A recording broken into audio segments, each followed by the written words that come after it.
The On With Life programme deals with the reality, and this section is around challenging behaviour.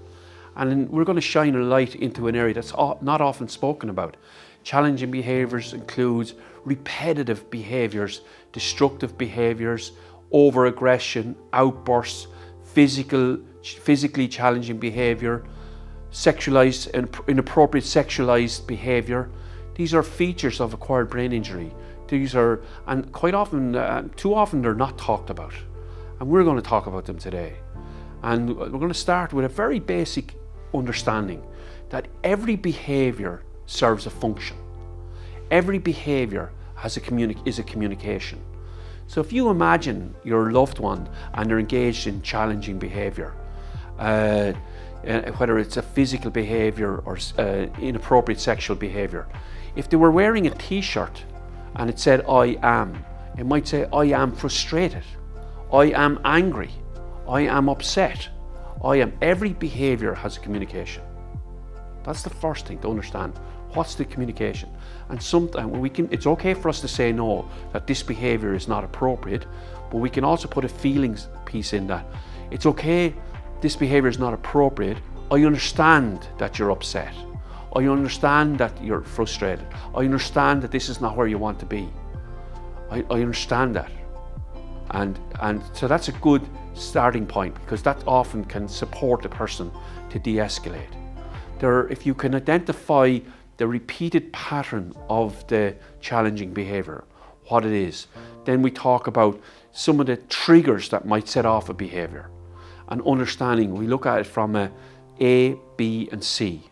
The A, so we're getting into a little bit of psychology here, so work with your rehabilitation assistants and the psychologists, social workers and the team of acquired brain injury. The A is the antecedents. What happened before the behaviour? Try and understand that. B is the behaviour and C is the consequences. What happened after behaviour? Because too often when we try to understand behaviour, we just see the behaviour in itself, but we don't look at the antecedents, what happened beforehand, the triggering point of view, and what were the consequences. Because sometimes our consequences can cause the behaviour to repeat. It actually acts, it's like a fire. If you see the behaviour as like a fire, sometimes our consequences are adding fuel to the fire and make the behaviour consistent. So by changing the antecedents, by looking at the behaviour and looking at the consequences, and doing this with your rehabilitation assistant or psychologist or the support team in Acquired Brain Injury Ireland, they will understand the nature of the A, B and C. They might ask you to fill out an ABC chart. They might ask you to put a plan into place. What changes in the environment do you need to do? At what time does this occur?